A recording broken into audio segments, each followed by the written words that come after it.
I'm dying to know what's on your radar today, Briahna. Well, Ravi, Democrats are claiming victory after polls show that 72% of viewers had a positive reaction to Biden's State of the Union speech last night. And as much as I consider Joe Biden to be a reformed segregationist and serial fabulist who architected mass incarceration and who has failed to use his executive authority to follow through on campaign promises while still finding the time to crush what might have been one of the most significant labor strikes in American history, it's worth noting what he did do right last night. Now, I've long argued that any politician could cakewalk to victory if they capitalized on the near universal hatred the voting public has for hidden fees like the ones levied for airport baggage, quitting gym memberships, using Ticketmaster to buy Beyonce tickets, or trying to switch service providers. And Biden did exactly that last night, honing in on Ticketmaster processing fees and big airlines who charge families $50 to sit together on flights. We can stop service fees on tickets to concerts and sporting events and make companies disclose all the fees up front. And we'll prohibit airlines from charging $50 round trip for a family just to be able to sit together.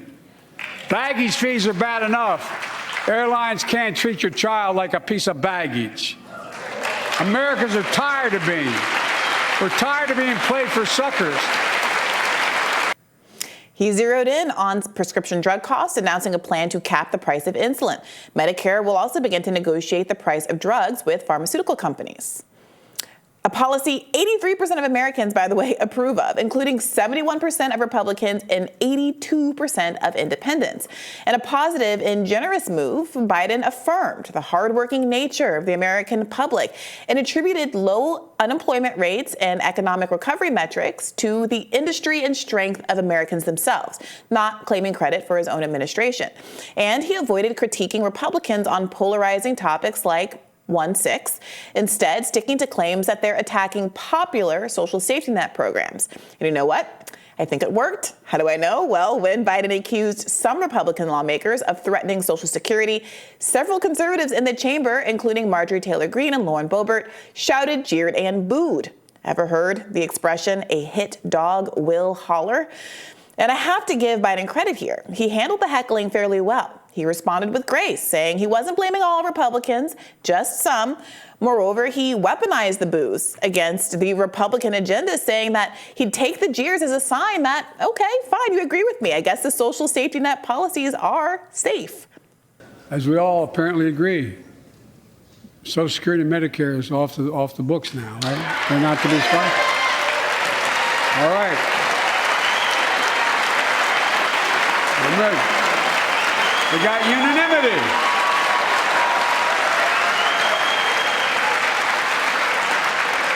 Social Security and Medicare are a lifeline for millions of seniors. Americans have to pay into them from the very first paycheck they started. So tonight, let's all agree, and we apparently are, let's stand up for seniors.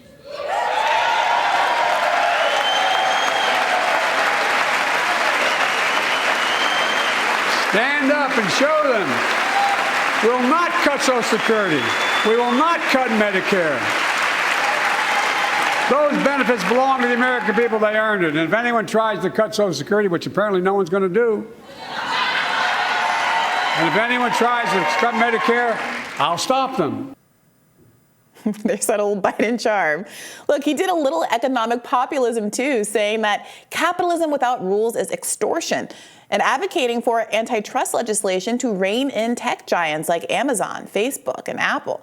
And finally, he called for a billionaire minimum tax, saying, uncontroversially, I think, that, quote, no billionaire should pay a lower tax rate than a school teacher or a firefighter. The tax system is not fair.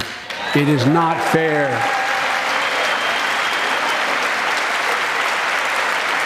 Look, the idea that in 2020, 55 of the largest corporations in America, the Fortune 500, made $40 billion in profits and paid zero in federal taxes? Zero? Folks, it's simply not fair. We have to reward work, not just wealth. Pass my proposal for the billionaire minimum tax. You know, there's 1,000 billionaires in America. It's up from about 600 in the beginning of the term. But no billionaire should be paying a lower tax rate than a school teacher or firefighter. I mean it. Think about it. But here's the problem. Remember that thing I said up top about Biden being a serial fabulist? In other words, a lying Biden? It's difficult to take this as anything other than misdirection when you compare this speech to Biden's record, not just over the decades he's been in Congress, but his record from just this last year or two, when Democrats had control of both houses of Congress and ostensibly had the power to, enact some of these lovely policies Biden suddenly can't get enough of. Take the tax plan. Last year, Biden couldn't get Joe Manchin to agree to it. And in 2021, the alleged fiscal conservative said of a billionaire tax, "I don't like it. I don't like the connotation that we're targeting different people. There's people that contribute to society, that create a lot of jobs and invest a lot of money and give a lot to philanthropic pursuits," like SBF, I guess. No comment on what Manchin planned to do in the alternative to make billionaires like Jeff Bezos, Elon Musk, and Michael Bloomberg, who in recent years paid literally no taxes, pay at least as much as their secretaries do. In his speech, Biden made reference to renewing the popular child tax credit that expired last April. Expired because Joe Manchin was concerned that parents of those poor children would use the money to buy drugs. There's little reason to believe that happened, but what we do know is that the credit halved child poverty. Oh well, sorry kids, you live in a country that will protect you from drag queens, but not food insecurity or homelessness. By the way, 1 in 30 children in America, the richest country in the history of the world, experience homelessness annually. 1 in 30. Again and again, when you go down Biden's list, you see policies that had a better chance of passing last year when Democrats had the votes, but which were sabotaged by corporate Democrats, perhaps with the endorsement of the party leadership, with surprisingly little fanfare, or which were never tried in the first place. While Biden was quick to use his executive authority to crush a railroad workers' strike, he hesitated to use it to cancel student debt, means testing the program and delaying its implementation so that conservative opposition could hang the whole thing up in the courts. Of course, that didn't stop Biden from using student debt as an applause line last night. And the crown jewel of all of last night's hypocrisy was Biden positioning himself as chief defender of Social Security and Medicare.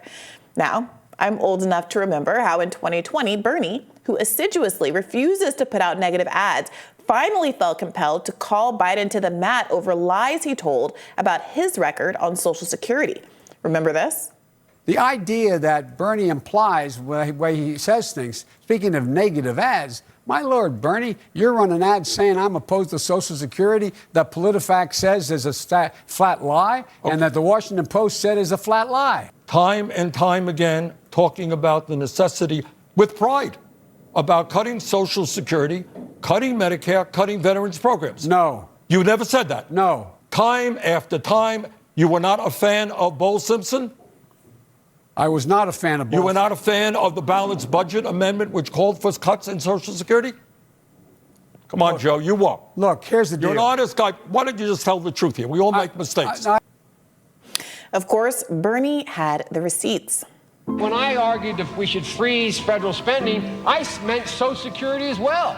I meant Medicare and Medicaid. I meant veterans benefits. I meant every single solitary thing in the government.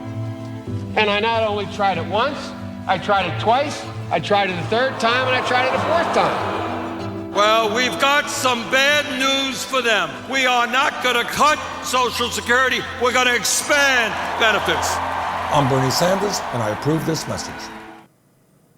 Oops.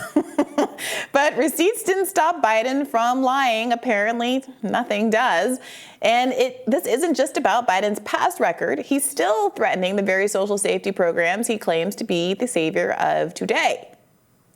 Now, to be clear, that's not to say that Republicans are offering any improvement on the mean. As quickly as conservatives objected to Biden's call out over Social Security, liberals started pulling receipts verifying Biden's claim that at least some conservative lawmakers have, in fact, explicitly called to cut Social Security. Here's Senator Mike Lee on one side of the screen gasping incredulously after Biden accused some Republicans of wanting to cut Social Security, and on the other, Mike Lee saying he wants to get rid of it, pull it up by the roots. It will be my objective to phase out Social Security, Nice. to pull it up by the roots and get rid of it. Here, here,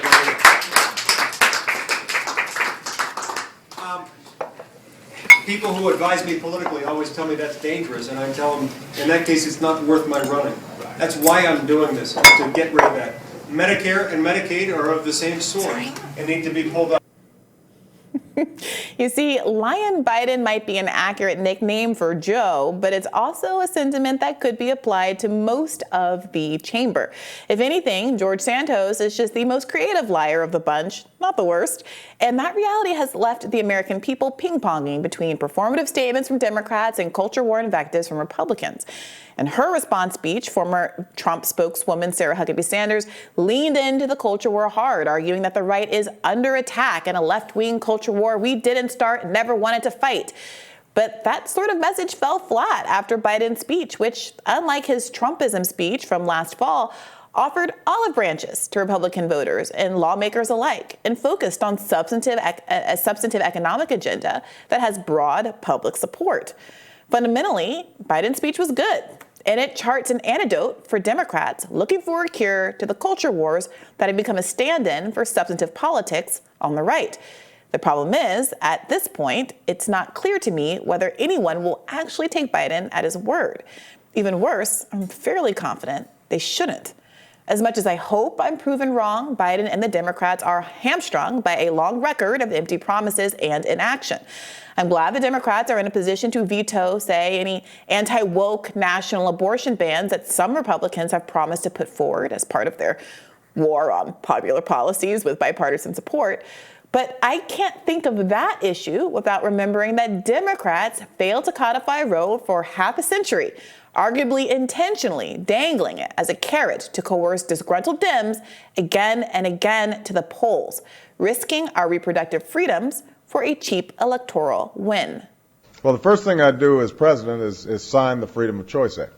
That's the first thing that I... Now, the Freedom of Choice Act is not my highest legislative priority. And despite how important it is to cap insulin prices, I can't ignore how hollow it is to claim modest improvements to Medicare drug pricing as revolutionary. Keep in mind that Americans pay more for health care than anyone else on earth for worse health outcomes. But Biden's big idea is to cap the prices of one drug. Now, my fear is that doing so will have the effect of killing an important Medicare for All talking point without really doing anything to get at the root causes of our high drug costs, the for-profit pharmaceutical and health insurance industries which both contributed heartily to Biden's 2020 campaign. Kamala tweeted about how grateful she was to be able to take time off work to be with her mother through her cancer diagnosis and advocating for paid family and medical leave, as she should. And yet, Joe Biden just crushed a rail strike that was geared towards securing exactly that right for rail workers. Moreover, Biden could use his executive authority to guarantee rail workers paid sick leave. But I didn't hear anything about that in the State of the Union address.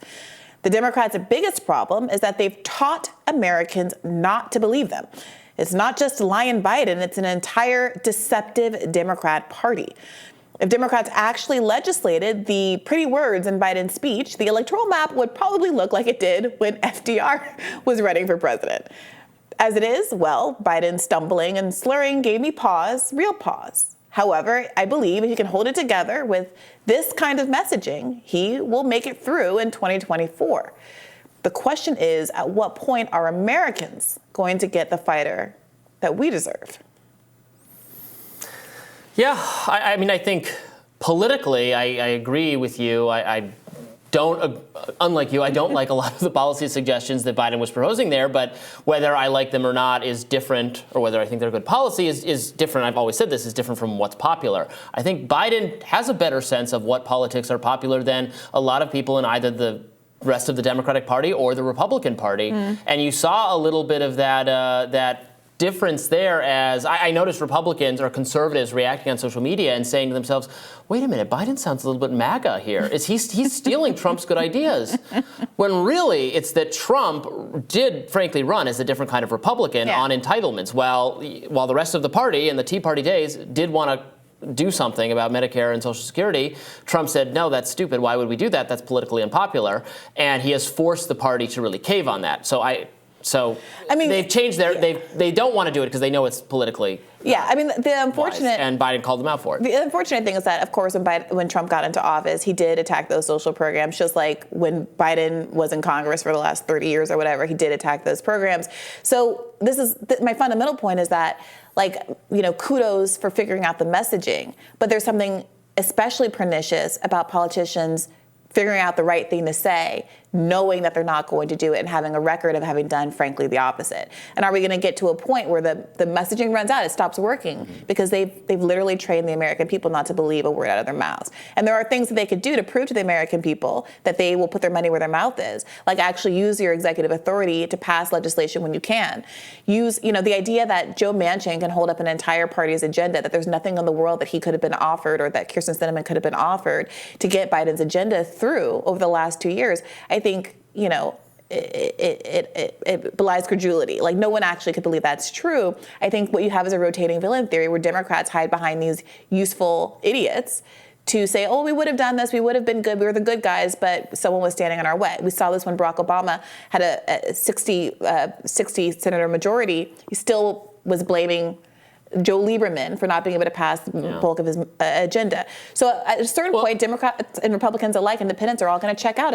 Look, whatever he's doing, it's working to some degree. It's working politically. And he's just coming out of a fairly successful midterms. He's absolutely going to run for re-election. I don't think there's any real doubt. If anyone has any real doubt of that, I would again urge you to drop it. He will run for re-election. He'd be a fool not to. And Republicans are going to have to figure out how to make a case against Joe Biden and Joe Biden's policies, because I agree the case against Drag Queen Story Hour, whatever else, is persuasive. But that's not what you're running against when you're running against Joe Biden. So they have to, and if they agree or partly agree or halfway agree with his economic ideas anyway, then what are we fighting over? So it's a challenge to Republicans to find an agenda, and actual policy differences with Joe Biden if they want to be successful, and they certainly haven't done that yet. I can see it now at the debates. Listen, Jack, I don't even know what a drag queen is, but one time I was drag racing my hot car in 1976. Yada, yada, yada. Yeah, well, we'll have more Rising for you right after this.